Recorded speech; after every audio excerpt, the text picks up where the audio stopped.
Praise God. At nadama po tayo sa mga kahilingan o prayer request. If there is any prayer request, praise God.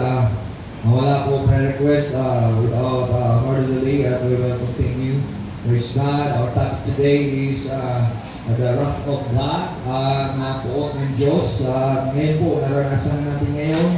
At tayo po ay manalangin sa Panginoon na iligtas ng Panginoon tayo sa Kanyang for we are not appointed to the wrath of God but obtain salvation to our Lord Jesus Christ. Verse 1 chapter 5 verse 9. Tayo po ay dumudulog sa ating Panginoon. Let us open our Bible in the book of Romans chapter 1 verse 18 to 20. Ang sabi nito po sa book of Romans chapter 1 verse 18 to 20. And then po sa ating pong PowerPoint. Ang sabi dito, for the wrath of God is revealed from heaven against all ungodliness and unrighteousness of men who hold truth in righteousness. Verse 19, because that which may be known of God is manifest in them, for God hath shown unto them. Verse 20, for the invisible things of Him from the creation of the world are clearly seen, being understood by the things that are made, even His eternal power and Godhead, so that they are without excuse. Tayo po ay praise sa Panginoon, mapagpalang Ama at makapangyarihan sa lahat. O God, sa tanghaling ito po, Panginoon, kami po ay nagluhod sa iyo, ligtas mo kami sa puot at galit niyo po, sa galit ng Diablo, sa iyong galit, dahil hindi mo kami tinalaga po, Panginoon, sa iyong puot, hindi tinalaga mo kami. O God, nailigtas mo ang iyong mga anak na sumampalataya sa iyo, ang tumanggap sa iyo, binigyan mo ng karapatan na maging anak niyo po, Panginoon. Salamat po, Panginoon. Hallelujah! Out of the millions and billions of people, we are the one and we are a part of this, hallelujah, chosen people po, Panginoon, na kami pinili niyo po, Panginoon, Lord. Hallelujah! Hallelujah! Hallelujah, Lord. Salamat po, Panginoon. Gagamitin mo ang imot, ang mga anak, hallelujah, na pinili niyo po, Panginoon, na maglingkod sa iyo. O God, magpupuri sa iyo. O God, magpaghala at mangaral iyong mga salita po, Panginoon. Hallelujah, proclaim your words po, Panginoon. Salamat po, Panginoon. Lord, let your Shekinah glory dwell upon this place po, Panginoon. Bagamat ang hindi ng init sa mundo ngayon po, Panginoon, sa nangyayari ngayon sa mundong ito, ikaw po, Panginoon, ang Diyos na makapangyarihan. May bigay, hallelujah, shadow of your glory, Panginoon. Everyone, Panginoon, feel the Holy Spirit po, Panginoon. Everyone, hallelujah, hallelujah, feel the joy and happiness. Hallelujah, the power of the Holy Ghost po, Panginoon, Lord. Ano hadlang sa labang, ano po sinasaway sa pangalan mo. In the name of Jesus. In the name of Jesus, we declare healing, we declare deliverance, hallelujah, we declare revival po, Panginoon, and healing of the one by the Holy Spirit po, Panginoon. Purihin ka po, Panginoon, na walang ka, Mama. In the name of Jesus, in the name of Jesus, amen and amen. And everybody say, thank you, Jesus. Hallelujah, thank you, Jesus. Hallelujah. Ang puro pasalamat sa pangalan ng Panginoon. Amen and amen. Praise God. Tayo po makaupo na po at hallelujah. Tayo po ay palagi po nagpapasalamat sa Panginoon. Tayo po sa 1 Thessalonians chapter 5 verse 18 and everything. Give thanks for is the will of God in Christ Jesus for concerning you. Kaloob ng Diyos na maganap ang mga nangyayari sa ating pong kapanahonan. So our topic today is the wrath of God. Ang puot ng Diyos at ang puot ng Diyos ay nahayag ngayon po sa atin na pong kapanahonan dahil malapit na siyang darating. Dahil sabi ng Panginoon, if He will not shorten the days, even the very elect will be saved. Sabi po sa Matthew chapter 24 verse 22. At sabi po sa Tagalog ng ating po ang teksto, nahayag mula sa langit ang puot ng Diyos laban sa lahat ng kalapastananan at kasalanan ng mga tao dahil sa kanilang kasapaan ay hinahadlangan ang katotohanan. Because because of the iniquity. Dahil sa kasamaan. They hold the truth. Dahil sa kasamaan, unrighteousness, nahadlangan ang katotohanan. Kaya ang sabi sa verse 19, sapagkat ang maaring malaman tungkol sa Diyos ang liwanag dahil iyon ay ipinahayag sa kanila ng Diyos. Ipinapahayag ng Diyos ang malalaman ang katotohanan, ang liwanag. Kaya sinabi sa verse 20, mula pa nang likhain ng Diyos ang sanglibutan, ang kanyang likas na hindi nakikita, ang kanyang kapangyarihan na walang hanggan, at ang kanyang pagka-Diyos ay maliwanag na inihayag ng kanyang mga ginawa, kaya wala na silang naidadahilan pa. Nahayag na ang kanyang mga ginawa o ang kanyang mga nilikha. Praise God. Sa English pa, all the eternal power and Godhead was already revealed. The invisible, even the visible, ang mga nakikita at hindi nakikita, inahayag ng Panginoon. Para, sabi, upang wala na ma-excuse ang sangkatawan, wala nang idadahilan. Ang tao ay marami pong mga excuses, maraming dahilan, pero ipinapahayag na ng Panginoon. Yan dahilan ipinapahayag niya ang kanyang puot o galit. Ano ba ang wrath of God?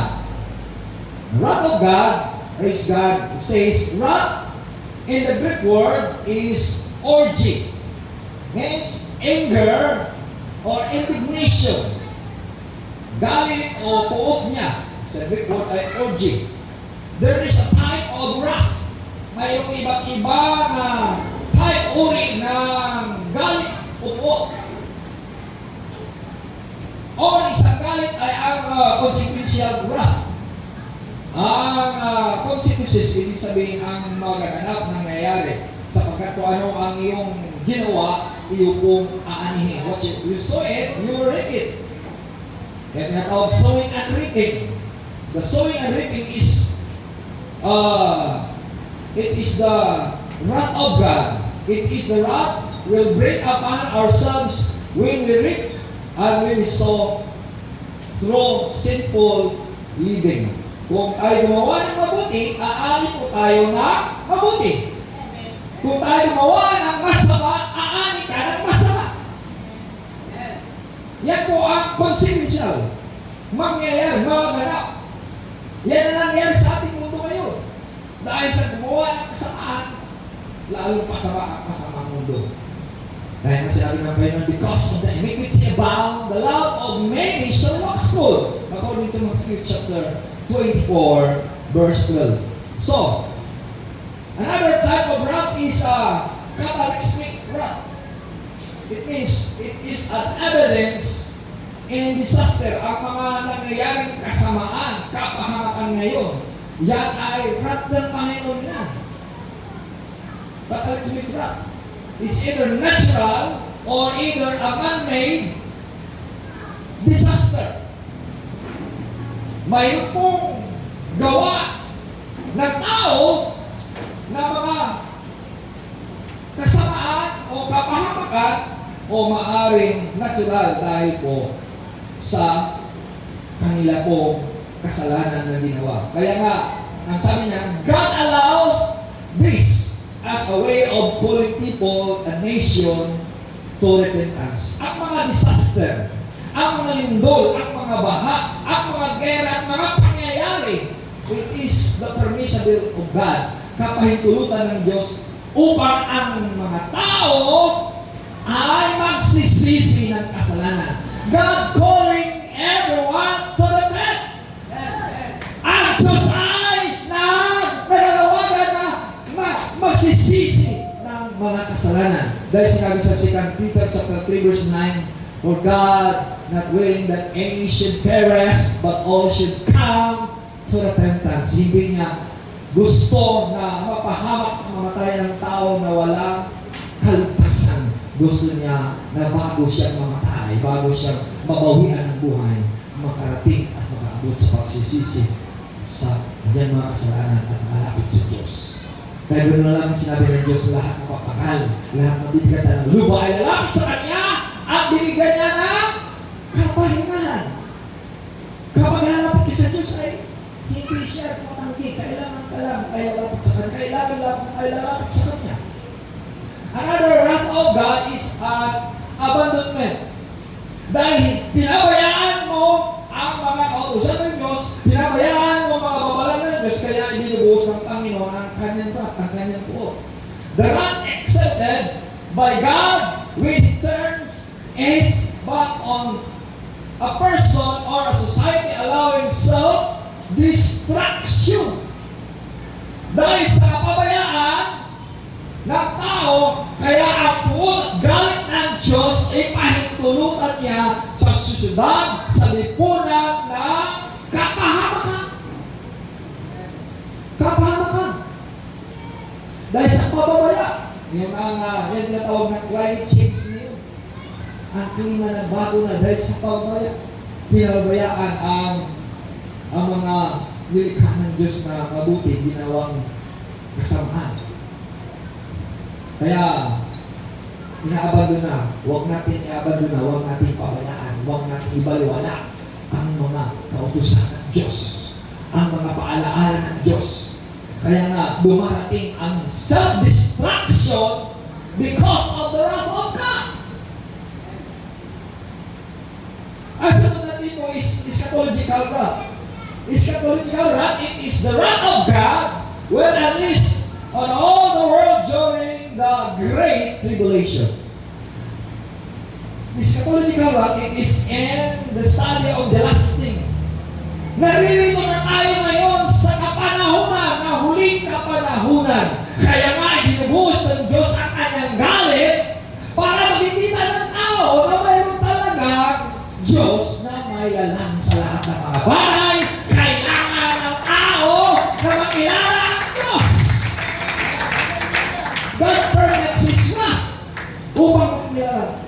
Kaya nga sinabi niya, the invisible things of Him from the creation of the world are clearly seen, being understood by the things that are made, even His eternal power and Godhead, so that men without excuses. Kaya kapag ang tao gusto, may paraan. Ngunit kung ayaw, maraming mga dinadahilan. Kaya wala ka nang idadahilan dahil ipinapakain ng Diyos. Itong pangyayari sa ating mundo ngayon, it is the wrath of God.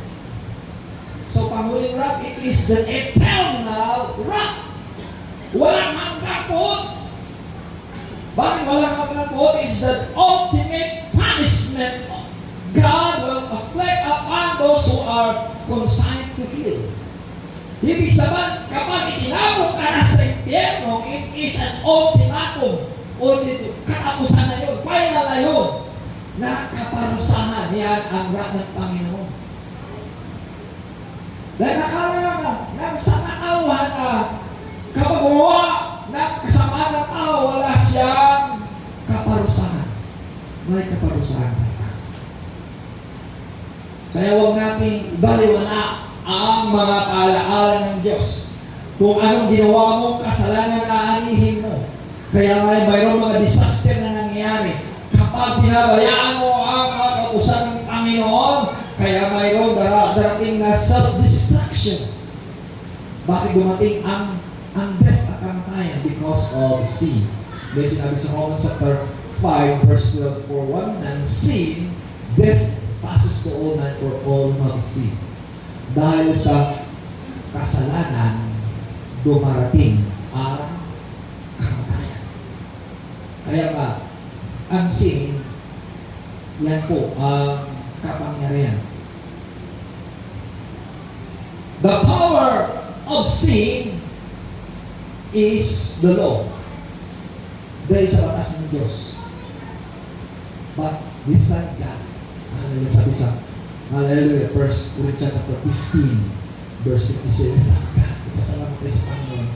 That give us victory to our Lord Jesus Christ. Mayroon na tagumpay tayo dahil ang Panginoon ay tinubos niya tayo sa ating mga kasalanan through His blood. Hallelujah!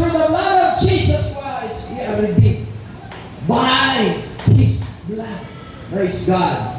Kaya nga, without shedding of the blood, there is no remission of sin in Hebrews chapter 9, verse 22. And Romans chapter 1, verse 28, and even as they did not like to retain God in their knowledge, God gave them over to a reprobate mind to do those things which are not convenient. Dahil hindi nila nais na makilala ang Diyos, na makato ang Diyos, pinalitan nila ang Diyos na hindi totoong Diyos. Walang Diyos. Pinalitan nila. Hindi nila natili na ang Diyos na totoo ang Espiritu. Dahil hindi nila kinikilala ang Diyos, ano sabi? God gave them a reprobate mind. Reprobate mind. Anong reprobate mind? Yan ay masamang mga pag-iisip. Dumarating ang reprobate mind, ang masamang mga pag-iisip, dahil sa hindi pagkikilala sa Diyos. Kapag hindi kinikilala ng tao ang Diyos, dyan dumarating ang reprobate mind. What is the reprobate mind? Yan kasamaan. Ang reprobate mind, do you know that it is already cast away by God? Kaya sa 2 Corinthians chapter 13 verse 5, search your heart whether you are in the faith, except you are reprobate.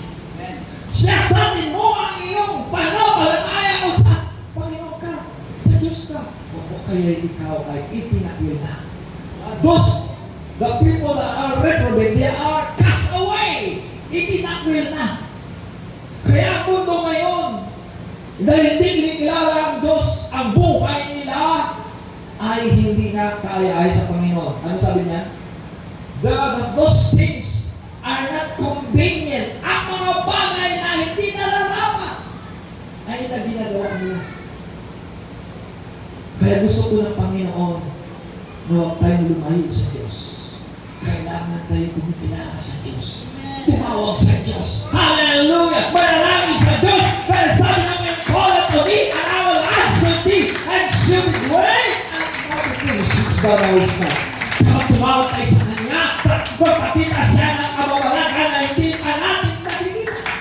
If you believe God, God will perform sign and wonders that you did not see it. Mahayag ng Diyos ang Kanyang kapangyarihan. Kaya nga, in Nahum chapter 1 verse 2, God is zealous. Ang Diyos ay napanibubumi. Kapag iba ang sinasambaw ng Diyos, siya ay nagsisilos. Kapag sinambaw mo ang pera, sinambaw mo ang tao, sinambaw mo sa libutan, galing ang Diyos. At sabi dyan, the Lord rebels. Why? The Lord rebels and is furious. The Lord will take vengeance on His adversaries and reserveth wrath for His enemies. Magiganti ang Panginoon sa Kanyang mga kaaway na reserve ang puot niya sa mga kaaway. Kaya nga, kung bigyan natin daan ang puot ng Diyos, ang Diyos ay magbigay ng daan ang Kanyang galing. Kapag ibang sinasamba natin Diyos, nadagalit ang Diyos. Do you think na gusto ng Diyos na ang tao ay magsamba sa ng Diyos? Hindi. For God is a zealous God. Kaya nga sa first commandments ng ating Panginoon, sa Exodus chapter 20, the first commandments of God that said, thou shalt not make any other God beside me in heaven and earth and on the earth. For I am a zealous God. Siya ang Diyos na mapanipukuin. Visiting third generation up to the fourth generation. Kaya nga, kapag ibang sinasamba mo ang Diyos, galit ang Diyos. Kaya gusto mo ng Diyos na sambahin natin siya. Sambahin natin siya. Hallelujah! Sa araw pagsamba, sambahin natin siya. Alin na araw magtatrabaho ka, isang araw sambahin mo ang Diyos. Kaya kapag binibigyan mo ng panahon ng Diyos, nalulungkot ng Diyos. Wala nang panahon sa Diyos, wala nang panahon ng Diyos sa iyo. Kung sinasabi mo, kasi wala akong panahon dahil mayroon akong trabaho, mayroon akong bayaran, kaya wala akong panahon. Wala kang panahon, wala rin panahon Diyos sa iyo. Kaya galit ang Diyos. Kaya nakikita na ngayon sa ating kapanahon, this last day, the wrath of God, ang galit ng Diyos. Dahil hindi pinapansin ang kanyang pangungusap sa sangkatauhan. And Psalms chapter 78 verse 49, He cast upon them the fierceness of His anger, the wrath and the indignation and trouble by sending evil angel among them. Kaya ipinahay ng Panginoon ang kanyang puot at galit at ang kaguluhan. Ipinadala ng Diyos ang masamang anghel para sa kanila. Ibig sabihin, ipinapahintulot pala ng Panginoon ang angel of death, an angel of destruction, angel of trouble. Because they don't believe God, they don't accept God, they will not serve God, God will send them an evil, a distraction. Kaya kailangan talaga natin lumapit sa Diyos, kakapit sa Diyos, manalangin sa Diyos, Diyos ko, tulungan mo ako. Lord, help me, Lord. Yes. Kapag lumapit ka sa Diyos, ang Diyos ay, hallelujah, mapagmahal. Kapag ikaw ay nagmamahal sa Diyos, if you love God, you have God. For God is love. In 1 John 4 verse 8. Kaya nga, ang nangyayari sa mundong ito ngayon ay nakikita ang galit ng Diyos sa mundo. In John chapter 1 verse 7, even as Sodom and Gomorrah and the cities about them in a like manner, giving themselves over fornication, going after strange flesh, and set forth for an example, suffering the vengeance of eternal fire. Akala ng tao ang kaparusahan ay sandali lang.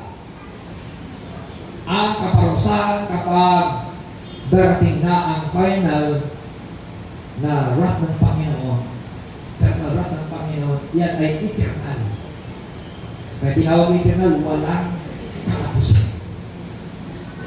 Kung paano ang Sodom at Gomorrah, ang syudad na pinawilan ng Panginoon ng apoy, ay naging abo at nawala ang syudad na yun dahil sa kanilang kasalanan. Because of fornication, because of their strange flesh, hindi na karaniwang pita ng laman. Alam mo, ang ating kapanahonan ngayon, like in the days of Sodom and Gomorrah, na gusto na pairalin ang kanilang kalayaan, ang strange flesh. Kaya nga, gusto na lang na mayroon na sila sa kasalian. Ang nilang Panginoon, walang pangatlong kasalian. Nilang mga Panginoon ang male and female. Wala na siyang may pangatlong kasalian. Nagkaroon lamang ng pangatlong kasalian because of the reprobate mind. It is not the mind of God. It is not the plan of God. Dahil sa hindi makakilala sa Diyos, we have a reprobate mind. Ang kanilang pag-iisip na ang kanilang kasalian, it is not is all. Kaya nga, pinalitan nila. Kapag pinalitan mo ang Diyos, pinalitan din ng Diyos ang iyong mga pag-iisip. Kaya, yan ang mga nangyayari sa Sodom at Gomorrah. Yan ang nangyayari ngayon sa ating lipunan. Gusto nila magkaroon sila ng kalayan. How much more kapag binigyan sila ng kalayaan na ngayon ng kanilang ng reprobate mind, sa palagay nila hindi nila masagasaan ng ang matuwid. Malalaman yung matuwid.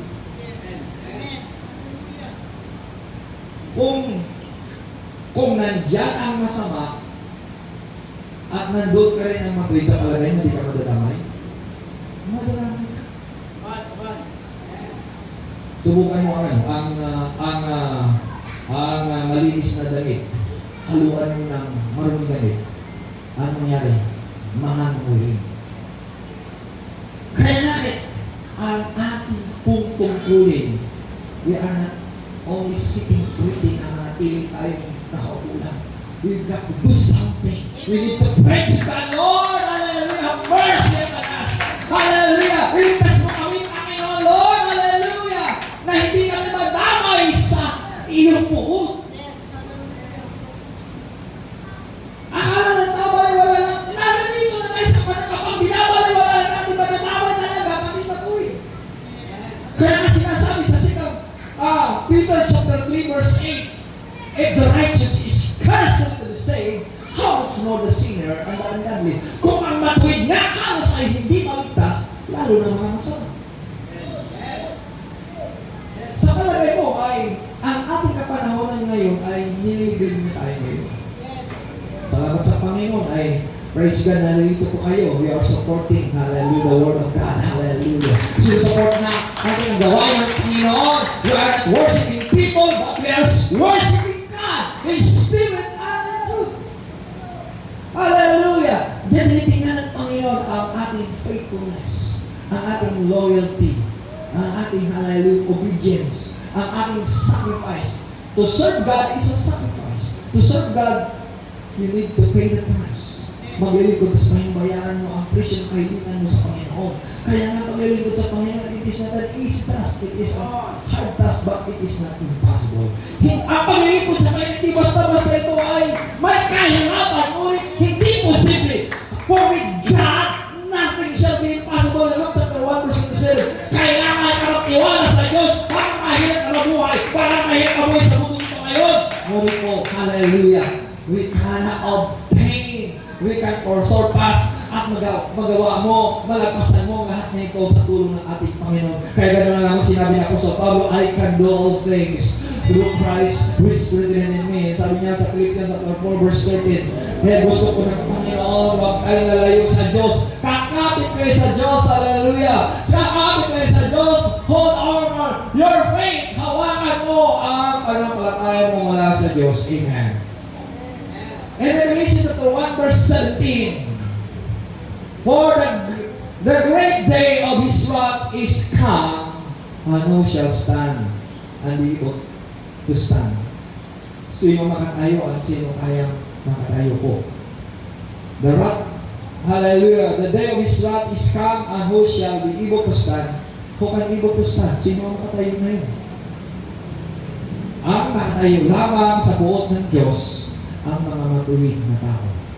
Dahil hindi talaga ng Panginoon ang matuwid sa kanyang po. Sa 1 Thessalonians 5 verse 9, we are not appointed to that, but to obtain salvation sa Lord Jesus Christ. Hindi niya tayo tinalaga sa kanyang galit po, kundi gusto niya iligtas niya tayo. Iligtas niya kanyang anak, kukunin niya kanyang anak. Hallelujah! Hallelujah! Kailangan, hallelujah! Huwag tayo lulubay sa kanya. Kailangan natin ilapit sa kanya. Hallelujah! Ating mga pangailangan, Lord, save us, Lord, from the wrath to come. Amen? And Revelation chapter 1 verse 16. And I heard a great voice out of the temple saying to the seventh angel, go your ways and pour out the vials of the wrath of God upon the earth. Inubuhos ng Diyos ang puot sa mundo ito. Kaya may binubuhosan ng Diyos ang puot mo. Dahil gusto ng Diyos na makita ng tao ang kanya kung matuloy. Paano makikita ng tao na may Diyos na nilalang sa langit sa lupa ang mahal sa sanglibutan. And Revelation chapter 6 verse 16 verse 2. The first vial of wrath is the first vial went and poured out his vial upon the earth, and there fell a noisome and grievous sword upon the men which had the mark of the beast, and upon them which worship his image. Ibubuhos ng Diyos ang kanyang puot sa lupa dahil sa mga taong tumanggap ng patak ng halimaw. Ang patak ng halimaw, yan ang 666 in Revelation chapter 13, verse 16, 17, and 18. That they might evil by ourselves, except the mark of the beast, which is this number is 666. In Revelation chapter 13, verse 16, 17, and 18. Kaya nga, ibuhos ng Diyos ang kanyang puot at galit mayroon pong matinding karamdaman. Ang amoy ng karamdaman, ang sugat na matindi. Kaya nga, kung mayroon pong mga sugat nangyayari sa mundo ito, yan ang mga bulutong, mas matindi pa sa bulutong. Ibubuhos ng Diyos sa mga tumanggap ng tatak ng halimaw. Anong tatak ng halimaw? Yan ang 666. Sa palagay mo, wala na 666 ngayon. Nandyan na po. Hindi, binabaliwala lang ng tao na hindi totoo yan. Nandito na po. Na-implement na. Ngayon nga lang, padahan-dahan na implement. Kaya the work of the son of perdition was already revealed. But yan po ay hindi totally unless nakukunin po ang mga anak ng Diyos sa sikat sa inyo sa 2. Kaya nga, hallelujah, narito po ang mga anak ng Diyos na nalangin. Hallelujah, sumama sa Panginoon. Kaya nga ipinapahintulot ng Panginoon na nanatili pa mga anak ng Diyos upang makitan ng sanglibutan ng mayroong Diyos at iniingatan ng Diyos ang kaniyang mga anak. Amen ba? Amen? Kaya nga, yan po ang mga karamdaman na nangyayari ngayon. Hindi pa ang COVID-19. Kaya nga ang nasa kasaan COVID-19. Magang namapayapa na. Salamat sa Panginoon. Dumanas na ng COVID-19 pero po, buhay pa rin mayroon pang layunin ng Diyos po sa atin ngayon. Puri natin ang Panginoon. Hallelujah! Pinahitulog ang mga virus na yan. Dahil po, may layunin po ang Diyos para kahayag ang kanyang kapangyarihan. At sabi niya, I will pour out the vial of the earth. It is the harmful and painful source. Come upon the people who bore the mark of the beast and worship his image. Dahil sinamba ang halimaw, tumanggap sila ng tatak, pahintulutan ng Diyos na maramdaman niya ang puot at galit niya, ang akdi at iro.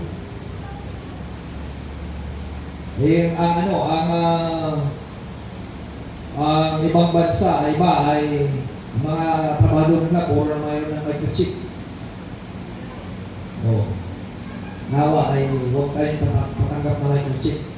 Nasabi na convenient lang yan, pero nga kapag inilagay na ang microchip sa isang tao, wala ka ng pribadong sa sarili mo. Nahayag na sa kanila at control ka na ni Satanas na Antichrist. Pati isip mo control na. At hindi na po pwede matanggal dahil nakakabit sa iyong buhay, nakakabit sa iyong utak ang system na yun. Kaya bumuhay ang chip na pag ilagay na sa tao. So, and Revelation chapter 16 verse 3, and the second angel poured out his vial upon the sea, and became the blood, and a dead man, and every living soul died in the sea. Every living soul died in the sea. And the third angel poured out his vial upon the rivers, and the fountain of the waters, they became blood. Ang mga tubig sa dagat, sa mga ilog, ay magiging dugo. Nangyayari ba yan? Nangyayari na po ngayon sa atin. Ang River of Jordan, sabi nila, bakit ba hindi ang tubig doon naging dugo? Sa ibang lugar na naging dugo. Dahil nahayag na ang buot ng Diyos dahil sa kasamaan ng tao. Kaya ipinahayag ng Panginoon. Pang-apat, the four bowls of the rock and the sun. In Revelation chapter 16 verse 8 to 9, angel poured out his bowl on the sun, and it was allowed to scorch people with fire, and they were scorched by the fierce heat. And they cursed the name of God, who had power over this place. And they did not repent and give him glory. Ano po? Ang pang-apat na buot niya sa pagbuhos ng Diyos, ibuhos niya ang araw ay matinding init niya na susunog po sa tao, at sa halip na magsisisi ang mga tao ay magagalit pa. Hello? Kapag nagagalit ka ngayon sa init, ibig sabihin, isa ka doon, nakakala sa sulatan, nagagalit. Kung saan, sobrang mag-init, ito ba ako? Diyos ay pangawa, mag-init yun. Ang sinasabi niya, galit pa. Ano sinabi na ng kasulatan? Sa halip na magsisisi na lalaki sa tulungan mo, galit! Sa halip na magsisisi, yan ang salot ipinakita ng Diyos sa galit dahil sa tigas ng ulo ng tao. Galit. Hello? Kapag nagagalit sa init ngayon, pinapahintulot ng Diyos ang init ngayon dahil sa tigasan ng ulo ng tao kasama doon. Hello? Yan po sinabi naman ng kasulatan. Kaya sinabi sa Isaiah chapter 30 verse 26, ano sabi niya? Moreover, the light of the moon shall be as the light of the sun, and the light of the sun shall be sevenfold as the light of the seventh day. In the day the Lord binded up the breasts of his people and healed the stroke of their wounds. Kaya kapag manalangin ka sa Diyos, pagkagaling ka ng Diyos, kung nagagalit ka, lalo pang painitin niya. Ano sabi niya?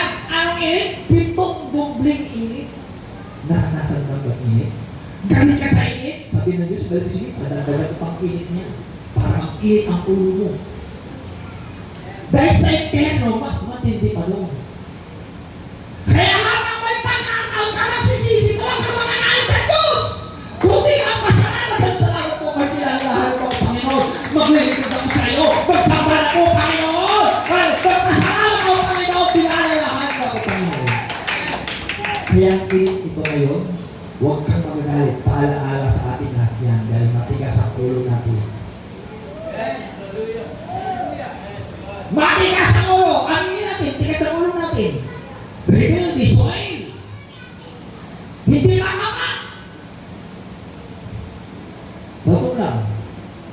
Kaya titignan mo kung ano yun. Sinasabi ko, magpakasal kayo. Live-in pa rin. Matigas talaga ng ulo. No. Sinasabi na kailangan isa lang masama. 2 asawa, 3 asawa. 3 boyfriend niya, 3 girlfriend niya. Matigas talaga ng ulo ng tao. Yan ang matigas ang ulo, kaya ang pinakainitan ng Diyos ang galit niya dahil sa tigasan ng ulo ng tao. Di ba?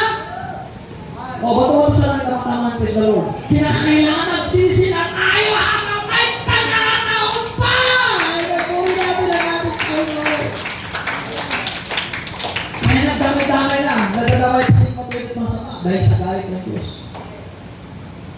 Yan ang katotohanan po ngayon.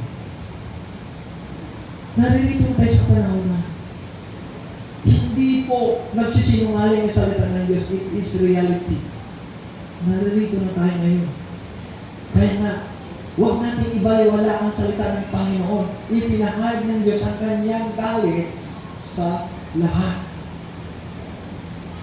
Kaya nga, in Revelation 16 verse 8, and the fourth angel poured out his vial upon the sun, and power was given unto him to scorch men with fire. So dahil sa pangyayari galit ng Diyos, hinayaan ng Diyos na masusunog ang tao sa apoy ng init na yun. Tingnan mo, mga kabundukin na yun, susunog. Ba? May naramdaman niyo ba ang init ng mga kapangkagay natin ngayon? Iba yun. Ang naramdaman natin init ngayon, pinadalawak ng Diyos na mainit ang panahon, hindi lang mainit na panahon, mainit na ang galit ng Diyos. noon na hindi pa nagagalit ng Diyos, maybe. Ngayon, painit na ibig sabihin, paintindi na patindi ang galit ng Diyos dahil sa katigasan ng ulo ng tao. Kung matigas tayo, lalo tumitigas ang init ng galit ng Diyos. Kaya huwag tayo magmatigas.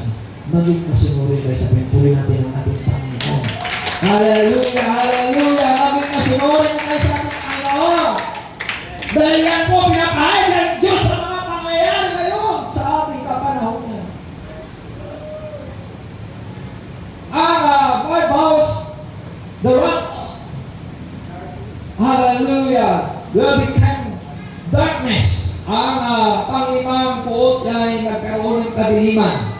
In Ezekiel chapter 32, verse 7 and 8, when I scope you out, I will cover the heaven and darken their star. Kaya nga, buos ang Panginoon, ang langit ay magdilim. Pati ang mga bituin. I will cover the sun with a cloud, and the moon will not give its light. All the shining light in the heaven, and will darken over you. And I will bring darkness over your land. So, sinabi sa Ezekiel, kaya nga sinabi sa Revelation chapter 16, verse 10 to 11, the pour out his bowl on the throne of the beast, and the kingdom was placed into darkness. So, ang kaharian ng sanglibutan ito, kaharian ni Satanas ng halimaw ay didilim. Kaya huwag natin mahalin ang sanglibutan ito dahil iinit, masusunog, at didilim. Kaya nga, hindi lang masusunog kaya magkaroon ng dilim. Paranasan ng Panginoon. Basta sabi niya, sobra namang liwanag, init man. Oo, sabi, alisin naman ang panginginit, didilim naman. Kapag madilim, mahirap na pala. Hello? Wala kang masiluman. Wala kang mabutaan. Kung init, sabi, gusto ko na didilim mo, wala nang init. Oo, madilim naman. Pag madilim, may nakita ka ba? Oo. Wala tayong mapupuntahan. Sa Diyos lang tayong patutunguhan. Sa Diyos lang tayo lalapit. Hallelujah. Wala tayong mapupuntahan. Sa Diyos lang tayo tutungo. Kailangan natin ilapit sa Diyos ang ating buhay habang may panahon pa. The throne of the beast were out his bowl of the throne of the beast, and the kingdom was like up into a darkness, and people snowed their tongue and guessed and cursed God of heaven for their pain and sore, and did not repent their deeds. So, nagalit sila sa init, pati sa dilim, nagagalit rin. Kaya mga masamang tao talaga, wala pang pasalamat, puro galit, ngit-ngit ang galit. May sinasabi maghalo sa balot na lupan. Galit na galit. Kung masama, magalit. Kung mabuti, magagalit. Kung mainit, magagalit. Kung madilim, magagalit. Puro galit. Kaya hindi na makita nito sa galit. Ano sabi niya? Sa halip na magpasalamat sa Diyos, di-curse ka. Yan ang mga taong wala talagang kaligtasan. Ang mga taong nasusumpain ng Diyos, wala nang kaligtasan. You think na may kaligtasan sila? Wala na po. They are reprobate. Kaya all sin can be forgiven, but blasphemy against the Holy Ghost cannot be forgiven. Sabi po sa Matthew chapter 12, verse 36, 31, 32, 36, 37. All sin can be forgiven, and blasphemy against the Son of Man, but blasphemy against the Holy Ghost cannot be forgiven. And in the world to come. And every idle word shall be judged by God. Lahat ng mga sinasabi mo ay hukman ng Diyos. By the words you shall be justified, and by the words you will be condemned. Sa iyong mga salita ay paparusahan ka ng Panginoon. Sa iyong mga salita na mabuti ay pagaganatin ka ng Panginoon. Kaya, ang mga tao ngayon, ng bukang bibig, sobrang init nito. Kaya nga dito sumisip kapag ngayon dito, makalipunta dito, ano? Sobrang init na ito. Minura pa nila ang Diyos, ang init na init. Nasalit na manalangin sa Diyos, Lord, maawakan si Lord. Nakagat bumura yung patos, bukang bibig pa bumura. Kaya yung mga palamura na yan, ang kanyang bunga na talaga, lalo pakasuin ang pang sa impyerno. Hello? May mga kapitbayan na rin kayo na ano? Nag-init-init ngayon, nagbumura? Galit na galit? Di ba? Yun sa totoo lang. Ay mga init ngayon, galit na galit sila. Gusto mag-init daw sabi. Ano magawa mo sa init? May magawa ka ba dyan? Ang magawa mo ay magpasalamat sa Diyos. Lord, salamat po sa paalala mo sa amin dahil pinasal ng ulo, magsisi na kami, Panginoon. Patawanan mo kami, Panginoon, Panginoon ng God ko, Panginoon. Palamigin mo ang panahon dahil ang Diyos ang may hawak ng ating kapanahonan. Siya may hawak na sa ating buhay. Di ba? Yan ang kailangan natin. We need to pray to God. We'll do something that God will pacify His wrath. Amen. Huhupa ang galit ng ating Panginoon. Kaya, the Armageddon, it is the bowl of wrath. Ang digmaan kong nakaabang ngayon, it is the Third World War. It is the wrath of God. Kaya nga, Christ's heavenly army versus the earth combined armies. Baba ang ating Panginoon, ipakita niya kaya po ang God sa mga tao, yung mga sundalo sa mundong ito, galit na galit sila sa mga anak ng Diyos sa kanyang bayan. Alam mo, ang buong army sa sanglibutan dito ay magtipon-tipon o panglabanan ang army ng Diyos. Kaya na, ang bayan ng Diyos ng Israel, galit, maliit lang na bansa, galit sila. Dahil sila ay pinili ng Panginoon. Alam, at sabi nga niya Pilipinas, ay kasama tayo sa pinili ng Panginoon dahil we are. Hallelujah! Hallelujah! The choosing by God, because this nation is the nation of a Christian nation. Amen? Kung ang bayan ng Israel ay hindi sila tumanggap, tayo tinanggap natin ng Panginoon. Kaya nga, ang kanyang pagmamahal pumunta po sa amin dahil sa matanggap natin sa Kanya. Kaya nga tinanggap mo ang ating Panginoon Jesus, ang kalinga ng ating Panginoon ay pumupunta sa atin. Amen? Amen? Kaya nga, yan po ang ating pribiliyo na kinakailangan matanggap natin ang ating Panginoon. Kaya nga sa Armageddon, Revelation chapter 13, chapter 16, verse 13, 15 to 16, the sixth bowl, at sabi niya, I saw a three evil spirit that looked like a prong leap from the mouth of the dragon, the beast, and the false prophet. Ito ang tatlong masamang espiritu. Ang dragon, ang halimaw, at ang mga bulaang propeta. They are the demonic spirit who works miracle and go out to all the rulers of the world. So ang buong mga pamunuan sa buong sanglibutan, the rulers, sabi, to gather them for battle against the Lord on the great judgment day of God the Almighty. So, ibig sabihin, ang mga rulers dito, mga pamunuan, mga presidente sa mundong ito, ay ipunin ng mga demonyo, si dragon na yun, si Satanas, ang halimaw na yun, at mga bulaang, mga propeta, lalabanan ang army of God. Hello? Yan po.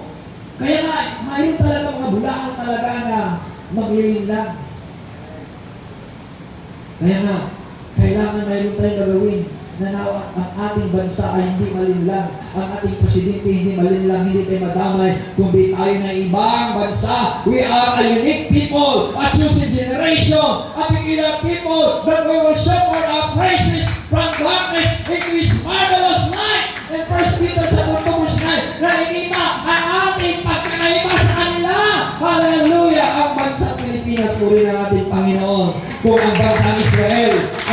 tinanggap si Jesus Christ, ilan ay tumawag sa Kanya, ay pag-pray na natin sila. Ay sabi na, pray for the peace of Jerusalem, for they that pray for them shall prosper that love thee. In Psalms 122 verse 6. Kaya nga, sabi dyan, and the demonic spirit gather all the rulers and the armies, and their armies, to place their Hebrew word, Armageddon.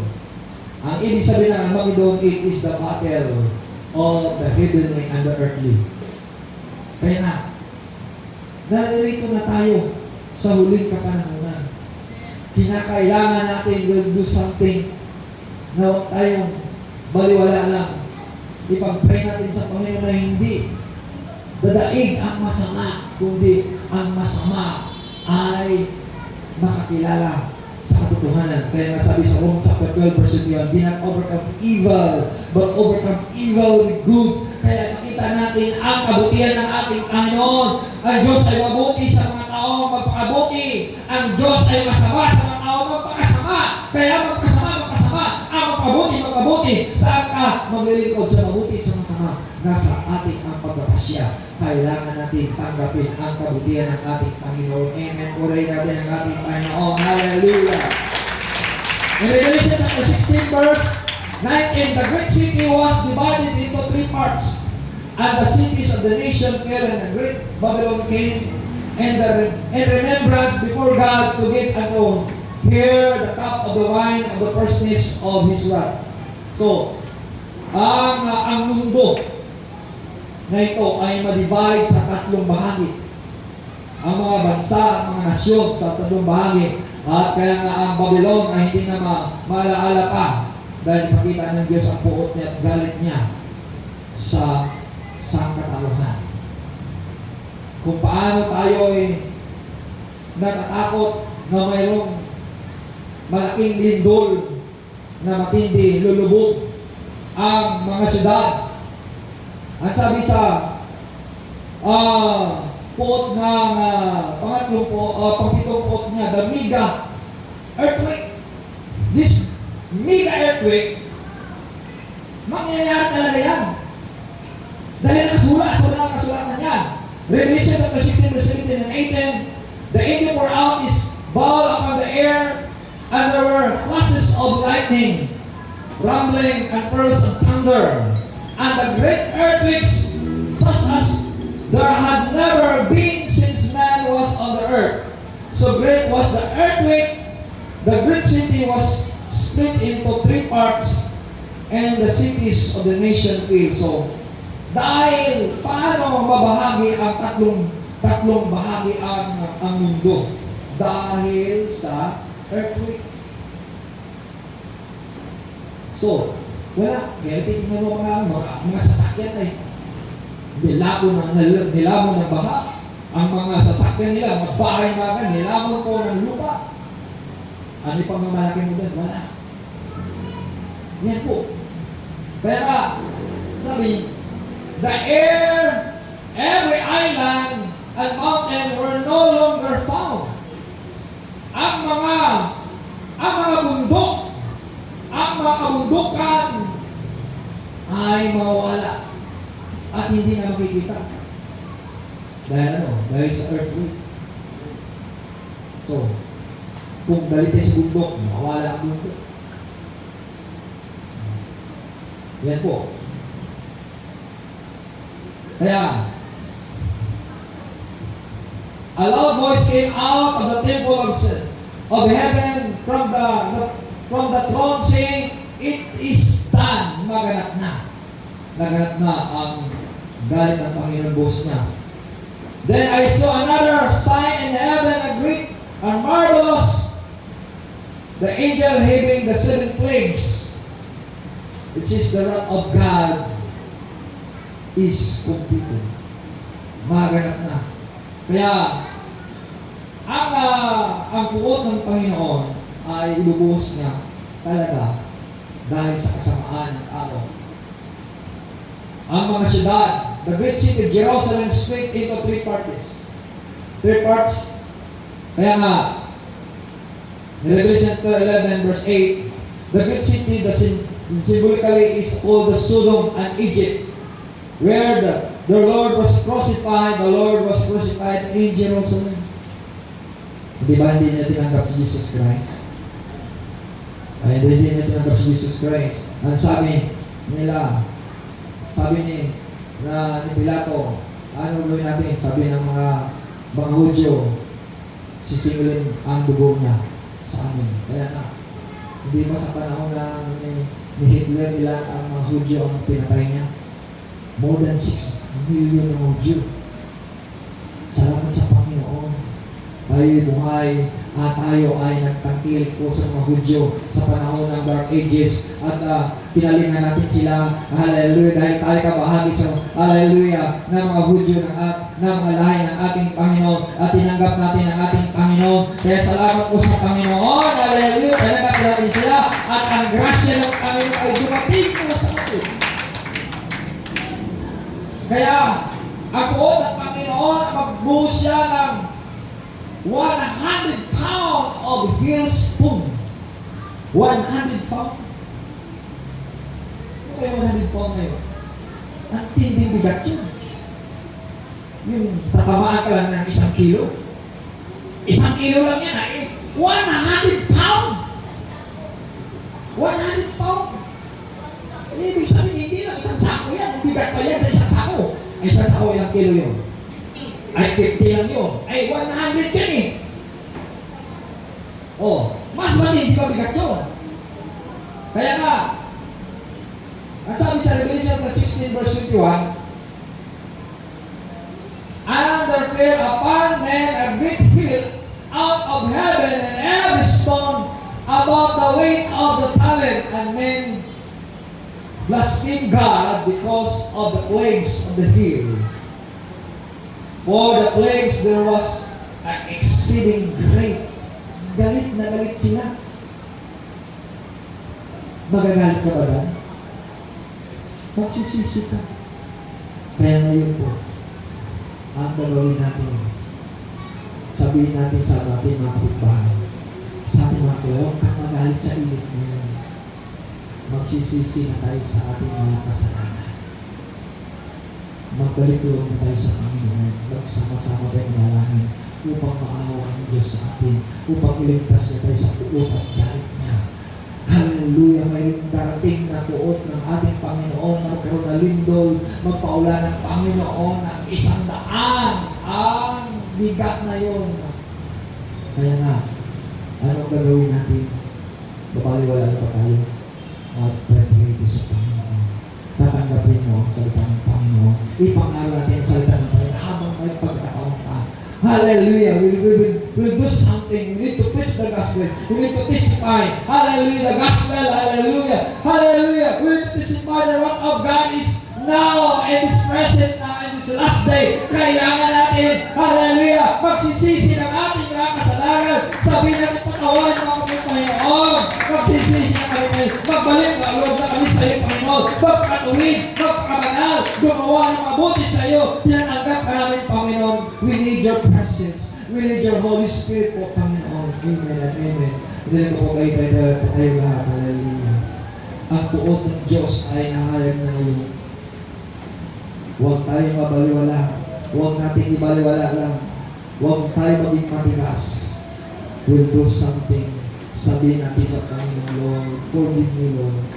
In Revelation chapter 2, verse 4 and 5, ang sabi nga ba yun, I have a great, mayroon akong sama na loob sa inyo because you leave your first love. Repent, or likewise, I will take away the light, the candle, in this place. Magsisisi ka. Kung hindi ka magsisisi, alisin ko ang liwanag. Alisin ko ang ilawan. Alisin ko ang buhay. Habang may buhay ka pa, sabihin mo sa Panginoon, patawarin mo sa Panginoon. Kapag patay ka na, we have no time. Wala ka ng panahon. Wala ka ng pagkakataon. Magsisisi pa. Sabihin mo sa Panginoon, patawarin mo sa Panginoon, Heaven and Lord. Hallelujah. Use me, Lord, to testify, to preach the gospel, Lord. Use me, Lord, to serve you, Lord. Hallelujah. Maglingkod ako sa iyo, Panginoon. Hallelujah. Magkabuti sa iyo, Panginoon. Magkabanal sa iyo, Panginoon. Gumawa ng kaya-aya sa iyo, Panginoon. Huwag maging sakit sa ulo. Huwag maging sakit. Maging masama. Kundi maging mabuti. Huwag tayo magiging kapitisuran. Kundi magiging buwaran tayo sa harapan ng ating Panginoon. Kaya ang climate change na ito ay nagbabagong klima dahil po sa galit ng Diyos. Ngunit ang klima na ito kaya naman ang pagbaguhin kung tayo magbabago. Kaya nga sabi na po, except you will repent, you shall all likewise perish. Except you will not change, God will pour out His violence and wrath. Kaya nga, sa mga anak niya ay, hallelujah, pagagalingin niya. Kung ang puot ng Panginoon ay itong dubli ang puot niya, galit niya sa init. Ngunit, sabi ng Panginoon, I will bind them, I will help them. Pagagalingin ko sila, kung sila ay magsisisi ng kanilang mga kasalanan, lalapit sa akin, sabi mo, Lord, hear us, Lord, forgive me, Lord, hallelujah, help me, Lord, hallelujah, pacify your wrath, O Panginoon, pupain yung galit, O Panginoon, Lord, forgive me, Lord, hallelujah, give me a chance, hallelujah, bigyan mo kami ng pagkataon na maglingkod sa iyo, and may lumapit ay sa Panginoon, sabihin natin, Lord, hear us, Lord, use me, Lord, Lord, fill me with the Holy Ghost. Ang Holy Spirit na siya lamang makapabigay ng kasiyahan. Only the Holy Ghost can give you peace and happiness and joy of the Holy Ghost. Sabihin natin, here I am, Lord, hallelujah, hallelujah, here I am, Lord, hallelujah. Receive the Holy Ghost. Receive the Holy Spirit of God. The Holy Spirit of God is love, joy, peace, long-suffering, gentleness, goodness, faith, meekness, and temperance. Hallelujah! Kaya ang galit ng Panginoon ay nakikita sa sanglibutan ngayon dahil sa kanilang katigasan, dahil sa kanilang kasamaan. Tayo na mga anak ng Diyos na magpakamangal, akayin natin ang ating sabayan, ang ating mga kasamahan, ang ating mga anak, ang ating kakilala na magsisisi sa kanilang mga kasalanan, sa ating mga kasalanan. Sabihin natin sa Panginoon, pagpatawarin mo kami, Panginoon. Baguhin mo sila. Baguhin mo kami, Panginoon. Maglilingkod na kami sa iyo po, Panginoon. Lord, we must double our time. We must redeem the time for the days are evil. Hallelujah, hallelujah, hallelujah, hallelujah. Filled with the Holy Ghost. Lord, filled with the Holy Ghost. Hallelujah, hallelujah, hallelujah. Don't complain to the Lord, but give thanks to the Lord. Hallelujah. Salamat sa Panginoon. This wrath, it is a reminder to everyone. Ang puot at galit niya ay pinaalaala sa ating mga kasalanan. Hallelujah, hallelujah, hallelujah, hallelujah. Kausapin mo sila po, Panginoon. Kausapin mo sila na nakarinig na iyong masalita. Kausapin mo sila, Panginoon, na magbagong buhay, Panginoon.